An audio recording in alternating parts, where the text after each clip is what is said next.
My name. I cannot say it publicly yet. Not because I am ashamed, but because many of my family members are still alive, still powerful, and still willing to erase any trace of what happened to me. What I'm about to tell you is real. I lived it. I survived it. And I died in it. Yes, I actually died. I was born into one of Kuwait's ruling families. Privileged, protected, groomed for leadership. My life was planned before I could even walk. Education, politics, marriage, religious expectations. I was raised strictly on the Quran. From childhood, I memorized it the way other children memorize songs. My tutors used to tell me, a prince must never question Allah, only obey. But questioning was the one thing I never learned to stop doing. The shift began quietly, too quietly for anyone to notice at first. I was 23 when I stumbled upon a forbidden PDF document online, an Arabic translation of the Injil, the New Testament. I wasn't searching for it. I wasn't even thinking about Christianity. It just appeared in a chain of links while I was reading about historical prophets. Curiosity, that was all it took. The first line that hooked me was from the book of Matthew. Come to me, all you who are weary and burdened, and I will give you rest. I remember staring at that sentence for nearly an hour. Rest? Peace. I had everything, luxury, security, influence, yet I had never known rest. My life was a performance. I was always acting, rehearsing, pretending. That night, for the first time in my life, I felt something gently tugging at my soul. I told myself, just research. Just compare the religions academically. Nothing more. But something else was happening. Every time I read the words of Jesus, I felt seen, understood, loved. It scared me. It excited me. It confused me. For nearly 6 months, I hid a physical Bible inside one of my designer suitcases, beneath layers of clothes no one touched. I read at night under a blanket with a flashlight like a guilty schoolboy. I wasn't stupid. I knew the consequences. Islamic apostasy laws in Kuwait are not officially defined, but inside royal circles the unspoken rule is brutal. If you bring shame, you disappear. And Christianity? That was the deepest shame imaginable. But truth has a way of becoming louder than fear. One night, my uncle barged into my private suite while I was asleep. I woke up to shouting, guards, and the bright white glare of LED lights. They ripped the mattress, the drawers, and finally the suitcase. I can still hear the sound of the zipper. When they found the Bible, my uncle didn't even look at it for more than a second. He didn't need to. He slapped me, open-handed, heavy, and shouted in Arabic, "Have you become murtad? A traitor? A disgrace to the house?" I didn't answer. I couldn't. My silence was my confession.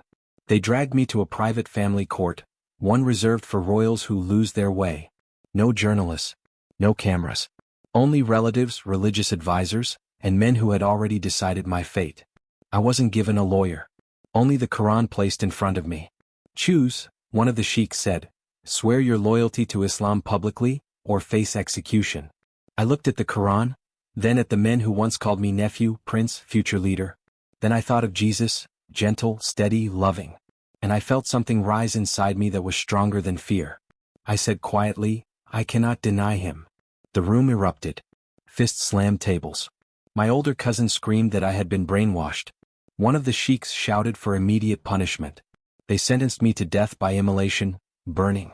A punishment not used publicly but quietly, secretly, for royals who must be erased quietly and symbolically. Burning, because fire leaves nothing recognizable. The next morning they drove me to a remote desert compound, military restricted, hidden from the public. The sun was brutally hot. Even the sand felt sharp. They tied my hands. They placed me on a metal frame. I didn't fight. I didn't struggle. I just kept whispering, Jesus, don't leave me. When they poured the gasoline, I smelled it before it touched me.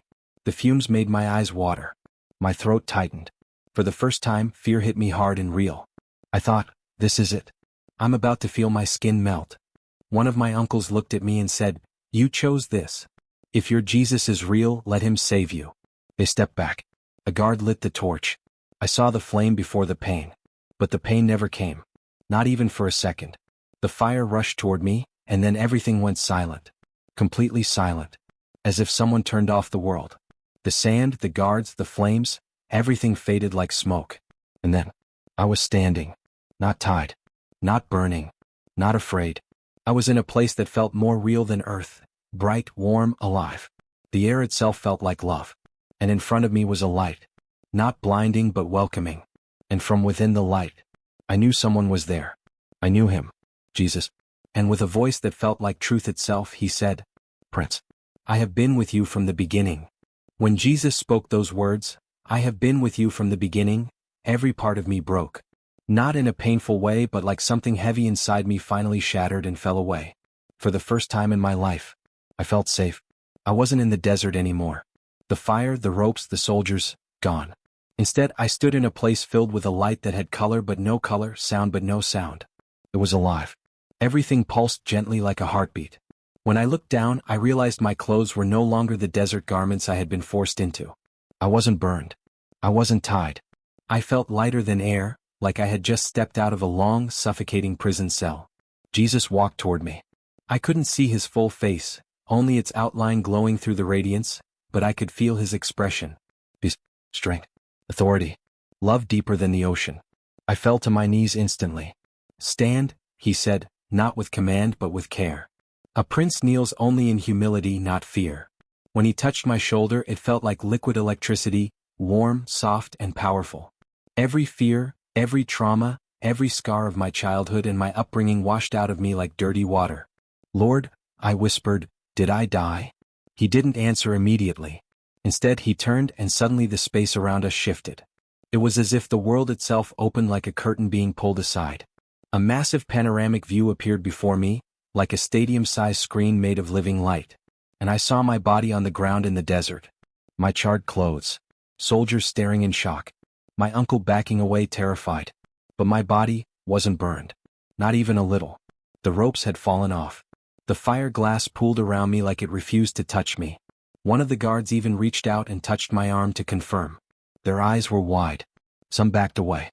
One fell to his knees crying, Astaghfirullah, over and over. They do not understand what they are witnessing, Jesus said beside me. But they will. I swallowed hard, staring at my untouched body. Lord, why didn't the fire burn me? He faced me. Because you chose me in the presence of death. And when you choose me, death loses its voice. Then he raised his hand and pointed again. This time the view changed. I saw my life, moments I remembered and moments I had forgotten. But they weren't being shown randomly. They were arranged with purpose. I saw myself as a child, sitting in a palace library, sneaking peeks at books I wasn't allowed to read. I saw my teenage years, lying awake at night, staring at the ceiling, wondering why I felt so empty despite having everything. I saw myself watching foreign news channels secretly, listening to Christian testimonies online with the volume low so no one would hear. You were searching for me long before you knew my name, Jesus said. I trembled. My whole being trembled. Then he showed me something else, something I had never known. I saw a memory of myself at age 5, sick with a fever so high the doctors thought I would die. I remembered that night vaguely, but in the vision I saw a bright presence standing next to my hospital bed. A hand rested on my forehead. You healed me, I whispered. Jesus nodded slightly. I have always been near you. More moments flashed.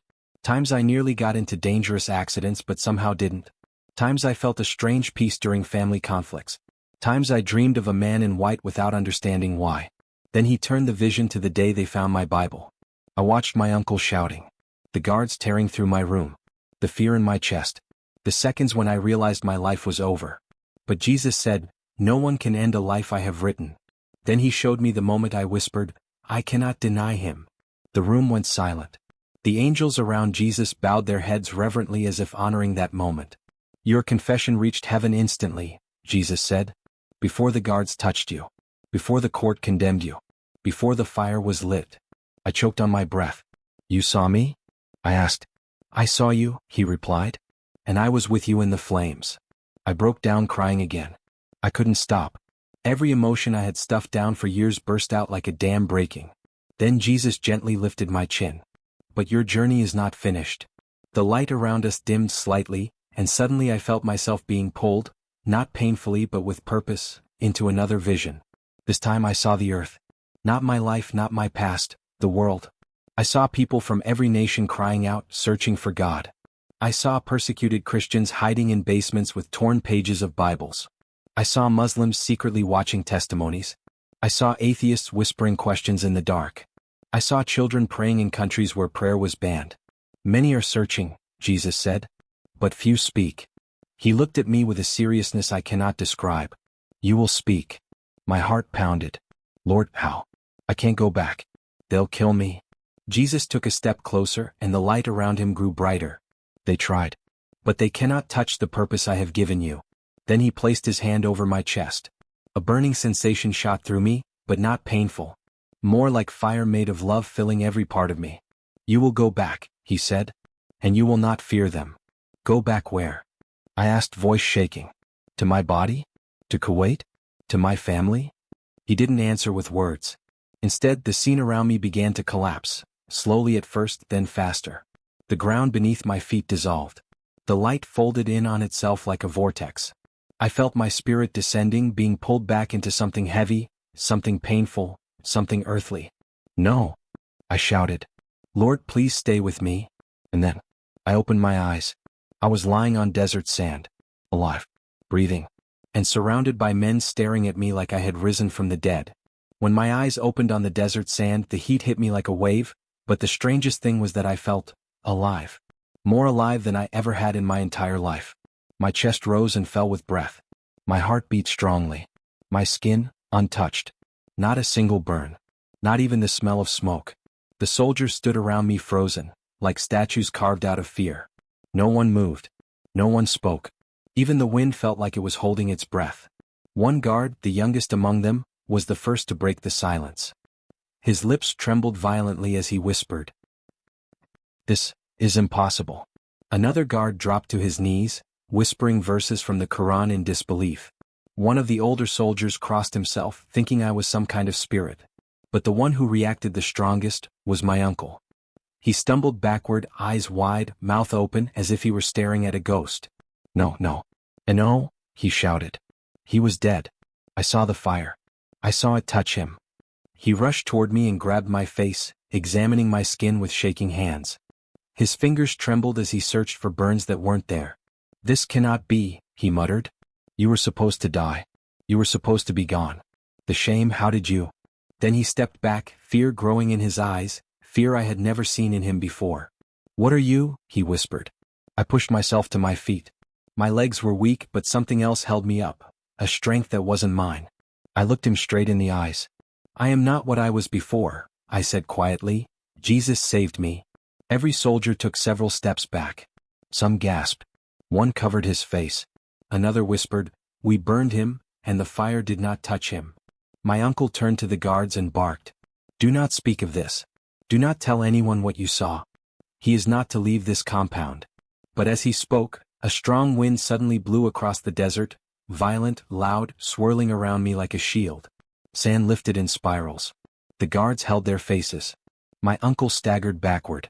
And I heard a voice, gentle, firm, unmistakable, in my spirit. "Go." I didn't run. I didn't plan. I didn't think. My body moved on its own, guided by something divine. I walked straight past the guards. They didn't touch me. They didn't stop me. It was as if they couldn't. Some stared at me with terror. Some whispered prayers. Some fell onto their knees.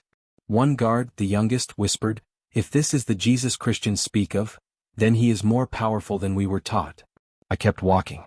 My uncle tried to shout, "Stop him," but his voice cracked mid-sentence like someone had gripped his throat. He coughed violently, unable to speak further. By the time I reached the metal gate, something incredible happened. The heavy padlock clicked open. By itself. The gate creaked, slowly, as if invisible hands were pushing it apart for me. Every soldier watched in absolute shock. I stepped through the gate. The moment I crossed it, the wind stopped. The desert fell silent again. It was like God himself had walked me out. I walked for hours through the desert. I didn't feel tired. I didn't feel heat. I only felt an overwhelming peace running through me. Eventually, I reached a deserted highway. A car approached, an old white SUV. When it stopped beside me, the driver, a Pakistani Christian working in Kuwait as a construction laborer, stared at me with wide eyes. "Mister, are you okay? You look like you walked out of nowhere." I sat beside him and whispered, "Jesus saved me." Before I could say more, he nodded, deeply and knowingly. "You are safe with me," he said. He took me to a small underground Christian fellowship group, hidden in one of Kuwait's poorer districts. Pakistani, Indian, Filipino, Ethiopian believers gathered quietly in a cramped room no bigger than a storeroom. When I told them what Jesus had done, some wept. Some fell to their knees. Some praised God openly. One elderly woman took my hand and said, "You are chosen. Jesus brought you back for a purpose." But even then, I didn't fully understand what that purpose was. For months I hid, moved from place to place. Some nights I slept in small apartments, some nights in abandoned buildings. Word spread through underground Christian networks that a royal had seen Jesus. But my family searched aggressively. They posted armed scouts. They interrogated workers. They paid informants.